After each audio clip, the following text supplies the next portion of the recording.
The COVID crisis coupled with the economic slowdown, the one that has been going on for quite some time now, may change the businesses and the model of operations in many ways, says Maruti Suzuki in their FY20 annual report. They say that strategy, resources, structure, these are the things that may have to be realigned as far as the new normal and the new regime in the post-COVID era is concerned. Business environment, they say, has become far more dynamic, far more interconnected and far less predictable than it used to be before. COVID has given an opportunity to review systems of working, become more efficient and more competitive as well in times to come. They look to the future with a great deal of optimism. They believe that the long-term story and the long-term trajectory for the Indian economy remains largely intact. The government has been very supportive of the manufacturing industry. This is a statement made by Mr. R.C. Bhargav in the annual report, and he sees conditions for increasing competitiveness and growth to continue and getting better going forward as well. India's long-term economic prospects are promising. They augur well for the auto space as well.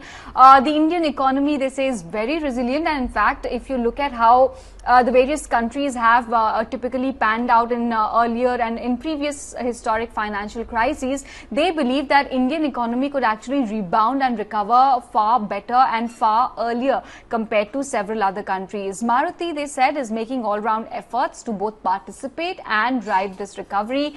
They've talked about making efforts to electrify powertrain as well. This time around, in their annual report, the thrust is significantly higher on sustainability, on coming up with eco-friendly and less carbon footprint models as well as technologies. So they're talking about making efforts to electrify powertrain, ranging from smart hybrids to strong hybrids to even electric vehicles. The partnership between Suzuki and Toyota will help Maruti Suzuki as well gain access to hybrid technology.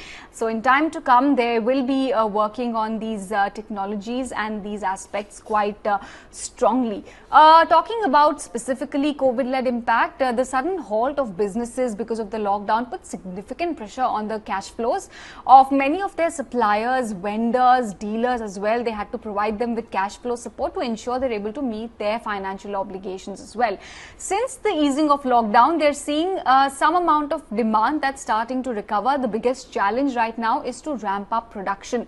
This is something that several OEMs have already flagged off as well as far as their Q1 commentary or their annual report commentary is concerned. There's shortage of manpower, there's local lockdowns in different states, in different places taking place intermittently, which is affecting the supply of components, and it's also affecting the deliveries of vehicle at various dealerships situated in different places.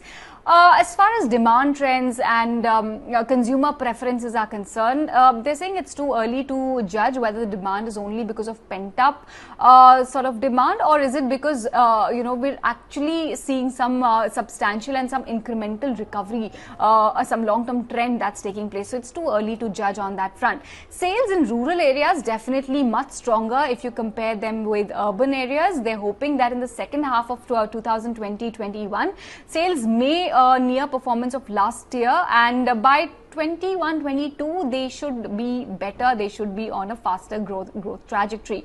Percentage of diesel cars sold by competition has also fallen quite sharply, and do remember, as part of their BS6 transition, they've completely discontinued all of their diesel offerings.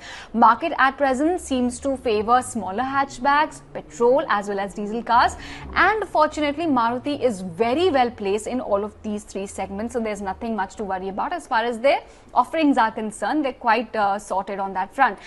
Talking about Suzuki Motor Gujarat, they continue to work closely on that. 2 production lines are fully operations at SMG with a capacity of 5 lakh units per year. Third line commissioning, it got delayed because of fall in demand in FY20 and of course the COVID-led disruption. Commissioning date will now depend on how market conditions pan out in 2021. So these are the key highlights as far as Maruti's annual report is concerned. Largely, the tone is quite optimistic. So the long-term story is something that they continue to bet on. Rural demand has come in quite sharply, and the portfolio that they have, they're fairly confident on that as well.